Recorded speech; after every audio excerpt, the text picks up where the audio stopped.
નમસ્કાર મિત્રો, સ્વાગત છે આપ સૌનો યુટ્યુબ ચેનલમાં। તો મિત્રો, હાલની આપણે વાત કરીએ તો બ્રેકિંગ ન્યૂઝ મળી રહી છે। હવામાન નિષ્ણાતોના જણાવ્યા અનુસાર આગામી 48 કલાકની અંદર મિત્રો વાતાવરણમાં એકાએક પલટો આવવાની શક્યતા હાલ વ્યક્ત કરવામાં આવી રહી છે। જેની અંદર મિત્રો આપણે વાત કરીએ તો હવામાન નિષ્ણાતોના જણાવ્યા અનુસાર આગામી 24 થી 48 કલાક દરમિયાન રાજ્યભરના અલગ અલગ વિસ્તારોની અંદર વાતાવરણમાં પલટો આવવાની શક્યતાઓ વ્યક્ત કરવામાં આવી રહી છે।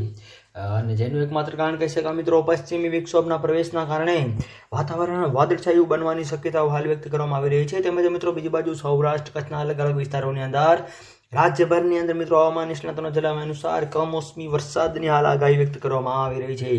જેની અંદર મિત્રો દક્ષિણ ગુજરાત કચ્છ સહિતના સરહદી વિસ્તારોની અંદર માવઠાના એંધાણ હાલ જોવા મળી રહ્યા છે। આ ઉપરાંત મિત્રો હવામાન નિષ્ણાતોના જણાવ્યા અનુસાર અરબી સમુદ્ર તેમજ બંગાળની ખાડીની અંદર નવી લો પ્રેશર સિસ્ટમ સક્રિય હોવાના કારણે પણ મિત્રો તેમજ ઉત્તર ભારતના હિમવર્ષાના કારણે પણ મિત્રો અલગ અલગ દેશના અલગ અલગ ભાગોની અંદર ઠંડીનું મોજું ફરી વળશે તેમજ વાદળછાયું વાતાવરણ જોવા મળી શકશે। આ સાથે સાથે અલગ અલગ બીજી બાજુ આપણે મિત્રો વાત કરીએ તો બંગાળની ખાડીની અંદર હવે નવી લો પ્રેશર સિસ્ટમ બનશે અને જે મિત્રો ગુજરાતને કેટલી અસર કરશે તેના વિશે પણ મિત્રો જેમ સંપૂર્ણ નવી અપડેટ આવતી જશે એમાં અમે તમને જણાવતા રહીશું।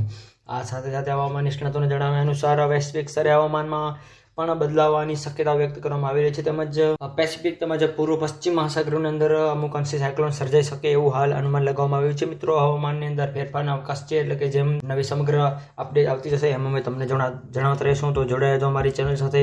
આ સાથે સાથે મિત્રો સૌરાષ્ટ્ર કચ્છના અલગ અલગ વિસ્તારોની અંદર વાદળછાયું વાતાવરણ જોવા મળશે અને એ વાદળછાયા વાતાવરણના અસરના ભાગરૂપે આગામી 24 કલાકની આપણે વાત કરીએ તો પવન ફૂંકાવાની શક્યતાઓ સાથે સાથે બંગાળની ખાડી અને અરબી સમુદ્રની અંદર પણ લો પ્રેશર બનવાની સાથે સાથે ગુજરાતની અંદર માવઠાના એંધાણ જોવા મળે એવું હાલ અનુમાન લગાવવામાં આવી રહ્યું છે। તો મિત્રો વિડીયો ગમે તો વિડીયોને લાઈક કરો, શેર કરો, કોમેન્ટ કરો અને મિત્રો આવો જ સાથ અને સહકાર આપતા રહો।